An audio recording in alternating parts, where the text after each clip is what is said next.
మూలిగే నక్క మీద తాటికాయ పడ్డది అన్నది ఒక సామెత. అది ఎలాగంటే అసలే వరదలు వచ్చి ఫుడ్ దొరక్క చేసే పని సరిగా లేక విజయవాడలో ఉన్నటువంటి ప్రజలు నానా ఇబ్బందులు పడుతుంటే సరే వరద తగ్గింది, అధికార యంత్రాంగం రంగంలో దిగి అన్నీ బాగు చేస్తున్నారు, బాగానే ఉంది.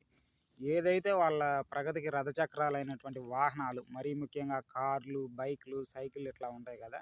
సైకిల్ అంటే తీసేయండి, చిన్నదే కాబట్టి రిపేర్ ఎమ్మటే చేసుకోవచ్చు, ఒక 2-3 రోజులు అయిపోతుంది. మరీ ముఖ్యంగా బైకుల గురించి చూసుకుంటే విజయవాడలో వరద నీటి మట్టం ఒక అంతస్తు దాకా చేరింది వరద వచ్చినప్పుడు. ఆ టైంలో మునిగిపోయినటువంటి వాహనాలలో నీరు చేరుకొని బ్యాటరీలు పాడయ్యి రిపేర్ దశకి వేల రూపాయలు ఖర్చు అవుతుందంట.